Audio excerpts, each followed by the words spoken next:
Hey everyone, जैसा कि हम सभी जानते हैं article 19 right to freedom of speech के बारे में बात करता है।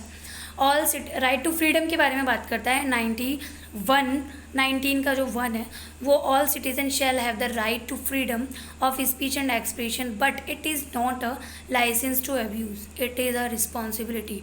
हमें किसी भी जाति धर्म संप्रदाय को ठेस पहुंचाने का कोई अधिकार नहीं है। हमारी स्पीच तब तक फ्री है, तब तक हमें फ्रीडम ऑफ स्पीच है, right to freedom of speech है, जब तक कि हम किसी को ठेस नहीं पहुंचाती हैं। किसी भी समुदाय को, किसी भी समूह को, किसी भी जाति को, किसी के कलर को लेके या किसी भी धर्म को लेके हम जब तक कि कोई भी ऐसी बात नहीं कहते तब तक हमें right to freedom of speech का अधिकार है। We have a right to freedom of speech. Legal position of hate speech. India में legal position of hate speech के बारे में आईपीसी में कौन से लॉज हैं, कौन से सेक्शंस हैं, उनके बारे में बात करते हैं। Section 153A and 153B of IPC, section 295A of IPC, section 5051 and 5052 of IPC. Hateful conduct क्या होता है? Promote intimidation and hate against people on the basis of racism, ethnicity, national origin, sexual orientation, gender identity, religious affiliation, age disability और serious disease, skin colour, national origin. Hateful conduct का मतलब है कि हम promote नहीं कर सकते intimidation and hate against people on the basis of racism के ऊपर हम किसी को नहीं भड़का सकते, एथेनिसिटी के ऊपर, नेशनल ऑरिजिन, सेक्सुअल ओरिएंटेशन को लेकर, जेंडर आइडेंटिटी को लेकर हमें कुछ भी बोलने का अधिकार नहीं है जो कि लोगों के मन को ठेस पहुंचाता है। Religious affiliation and the age disability और serious disease, skin colour and the national origin. Section 153 and 153 of B IPC कहती हैं punishes acts that cause enmity and hatred between two groups.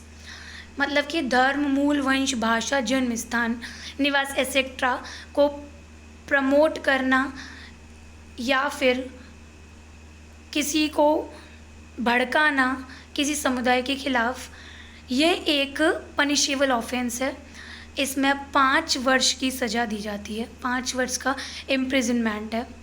And ये एक मजिस्ट्रेट, प्रथम श्रेणी के magistrate द्वारा विचारणीय होता है। ये नॉन बेलेबल ऑफेंस है एंड इसमें कोई भी समझौता योग्य नहीं है।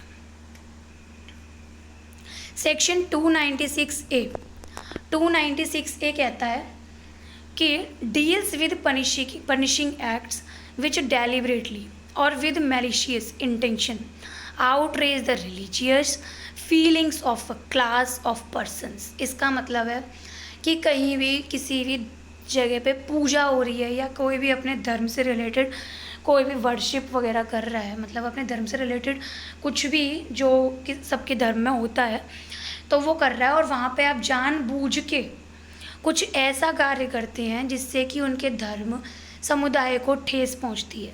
It means disturbing religious assembly shall be punished with imprisonment of either description for a term which may extend 2 years or with both. It means I mean to say that कि ये एक पनिशेबल ऑफेंस है, imprisonment of either description. इसमें दंड भी लग सकता है और आपको जेल भी हो सकती है यदि आप कहीं भी ऐसा करते हैं तो। सेक्शन 5051 एंड 5052 क्या कहता है? Make the publication and circulation of content which में कॉज इल विल और hatred between different groups and offence. इसका मतलब है कि आप कोई भी ऐसा कंटेंट बनाते हैं या आप कोई भी ऐसी पिक्चर बनाते हैं जिससे किसी के धर्म को आप नीचा दिखाते हैं या उसके बारे में कोई फालतू की बातें करते हैं और कोई इल मतलब विच मे कॉज इल विल और hatred between different groups and offence. इसका मतलब है 505 कहता है शत्रुता, घृणा एंड द वैमनस्य की भावनाएं पैदा करने के आशय से, असत्य कथन, किसी को भी गलत बोलना या किसी को जाके कोई गलत इन्फॉर्मेशन दे देना भड़काने के पर्पज़ से, intention to ill will which may cause ill will और hatred between different groups and offence. It is a punishable offence and punishment 3 years किसी भी जज द्वारा विचारणीय है, और ये भी नॉन बेलेबल ऑफेंस है। यदि आपको मेरी वीडियो ये इन्फॉर्मेटिव लगी है तो आप मेरे चैनल को लाइक कीजिए, शेयर कीजिए एंड सब्सक्राइब कीजिए और मेरे को मोटिवेट कीजिए ऐसे ही और वीडियोस बनाने के लिए। Okay, bye.